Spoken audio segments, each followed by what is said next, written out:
সে প্রবেশ করছে সেনাবাহিনীর টিম। আমরা আপনাদেরকে দেখানোর চেষ্টা করছি সকাল থেকেই রণক্ষেত্রে পরিণত সিলেটের কোম্পানিগঞ্জ। এই মুহূর্তে সেই রণক্ষেত্র, সেই সংঘর্ষস্থল পরিস্থিতি নিয়ন্ত্রণে আনতে সেনাবাহিনী অ্যাকশনে নেমেছে। এই যে আপনারা দেখতে পাচ্ছেন, সেনাবাহিনীকে দেখেই চারিদিকে দৌড় শুরু করেছে সংঘর্ষে লিপ্তকারী কয়েকটি টিম। এই মুহূর্তে দেখতে পাচ্ছেন আসলে পিঁপড়ার মতো চারিদিকে দৌড়ে পালাচ্ছেন সবাই। আসলে দৃশ্যটা আপনাদেরকে আমরা দেখাই। এই মুহূর্তে সেনাবাহিনী এসে পৌঁছেছে কোম্পানিগঞ্জের সেই সংঘর্ষ চলাকালীন রণক্ষেত্র স্থানে, এবং সংঘর্ষে যারা লিপ্ত ছিল এবং সবাই কিন্তু এই মুহূর্তে চারিদিকে সবাই লাঠিসুটা যা ছিল সব নিয়ে পালিয়ে যাচ্ছেন, এবং সেনাবাহিনী এই মুহূর্তে অ্যাকশনে নেমেছে। আমরা আপনাদেরকে সরাসরি দেখানোর চেষ্টা করছি এবং পরিস্থিতি নিয়ন্ত্রণে আসলে সেনাবাহিনী ছাড়া যেই অবস্থা লেগেছে, যেই অবস্থা ছিল সেনাবাহিনী ছাড়া কিন্তু সেটি কোনোভাবেই সম্ভব না। আসলে সকাল থেকেই শুধু মাত্র একটি ছোট্ট একটি ক্ষুদ্র কারণে মোবাইল চার্জ দেয়াকে কেন্দ্র করে গত রাতে কিন্তু সংঘর্ষ হয়, এবং গত রাতে প্রশাসন এসে, সেনাবাহিনী এসে পরিস্থিতি নিয়ন্ত্রণ করে শান্ত করে যায়, এবং সকালেই কিন্তু কোম্পানিগঞ্জ, বর্ণি এবং কাটালবাড়ি এই তিনটি গ্রামের মধ্যে সংঘর্ষ বাধে, এবং লাঠি সুটা দেশীয় অস্ত্রশস্ত্র নিয়ে কিন্তু তারা এই স্থানে কিন্তু সংঘর্ষ চালাচ্ছে প্রায় সকাল 11টা থেকে এখন পর্যন্ত কয়েক ঘন্টা, এবং প্রশাসন অনেকক্ষণ তাদেরকে চেষ্টা করেছে। আমরা দেখেছি যে পুলিশের কয়েকটি টিম কিন্তু তাদেরকে মুখোমুখি যাতে সংঘর্ষ না হয় সেক্ষেত্রে অনেকের চেষ্টা করেছে, এবং যদিও অনেকটা চেষ্টার পরেও কিন্তু নিয়ন্ত্রণে আনা সম্ভব হচ্ছে না। এবং এই মুহূর্তে দেখতে পাচ্ছেন যে সেনাবাহিনীর টিম এই মুহূর্তে এসে ঘটনাস্থলে পৌঁছেছে, এবং দেখা যাক এখন এই মুহূর্তে কি হয় আসলে। এবং দেখতে পাচ্ছেন যে এই যে ব্রিজের মধ্যে যারা ছিলেন লাফিয়ে নেমে এই সাইড থেকে চলে যাচ্ছেন, এবং এই সাইডে যারা আছেন তাদেরকে সরিয়ে দেওয়া হয়েছে, এবং অপর দিকে যারা বিপক্ষ টিমে যারা আছেন তাদেরকেও সরিয়ে দেওয়ার জন্য সেনাবাহিনী নেমেছে। আমরা আপনাদেরকে দেখানোর চেষ্টা করছি।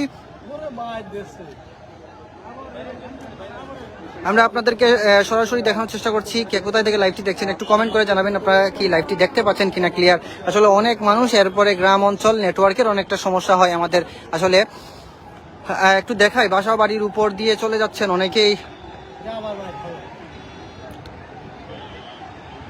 সেনাবাহিনী এই দিক খালি করে ওই দিক খালি করতে যাওয়ার সময় কিন্তু এই সাইডে আবার অবস্থান করছেন সংঘর্ষকারীরা, যারা সকাল থেকে সংঘর্ষের মধ্যে লিপ্ত। তাদের কিন্তু আসলে এই পরিস্থিতি নিয়ন্ত্রণ দেখা যাক এখন সেনাবাহিনী, অবশেষে কিন্তু সেনাবাহিনী এসেছে, এবং কি হয় দেখা যাক এই মুহূর্তে আসলে পরিস্থিতির কি তাদের আয়ত্তায় নিয়ন্ত্রণে আসে কিনা। আমরা আপনাদেরকে দেখানোর চেষ্টা করছি। একজন কমেন্ট করছেন, দুলাল আহমদ ভাই বলছেন এবার মনে হয় পরিস্থিতি নীরব হবে সেনাবাহিনী আশায়। কমেন্ট করছেন আমাদের সাথে, আরো যারা কমেন্ট করে আছেন আমাদের সাথে থাকবেন। এবং এই মুহূর্তে আমরা আসলে যদি বলি, আসলে এই এলাকায় একটা থমথমে পরিস্থিতি বিরাজ করছে। শুধু থমথমে পরিস্থিতি বিরাজ করছেই বললে সেই নয়, যদিও এই সংঘর্ষের মধ্যে অনেকেই হতাহত হয়েছেন, আহত হয়েছেন অর্ধশতাধিক, এবং এই সংঘর্ষের কারণে কিন্তু সিলেট, ভোলাগঞ্জ টু সিলেটের যে যানবাহনগুলো আছে, গণপরিবহন, এরপরে আপনার বিভিন্ন পরিবহনগুলো যেগুলো আছে সেগুলো কিন্তু আসলে বন্ধ হয়ে গিয়েছে, এবং মানুষ যাতায়াত করতে পারছেন না।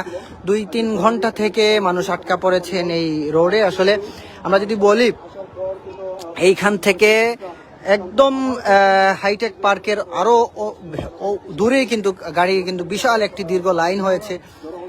আসলে পরিস্থিতি কতটা নিয়ন্ত্রণে আনতে পারবে সেনাবাহিনী এখন দেখা যাক। আমাদের সাথেই থাকুন। অনেকে বলছেন কি হয়েছে, আমি আবার যদি বিস্তারিত বলি আমাদের সাথে কমেন্ট করবেন। কে বিষয়টি জানেন না, আর অনেক যারা জানেন কমেন্ট করে জানাবেন আসলে আপনারা কাছে কেমন লাগছে এই বিষয়টা, যে ক্ষুদ্র একটি বিষয় নিয়ে এই সংঘর্ষ, এবং কমেন্ট করে জানাবেন আমাদের লাইভটি ক্লিয়ার আছে কিনা। আসলে যদি আমি একটু বিস্তারিত বলি, গতকাল রাতে এই কোম্পানিগঞ্জের একটি দোকানে, যে কোনো একটি স্থানে, আমি আসলে এখানে সংঘর্ষ চলাকালীন কারোর সাথে কথা বলতে পারিনি। যতটুকু আশেপাশের লোকজন থেকে শুনেছি, একটি দোকানে মোবাইল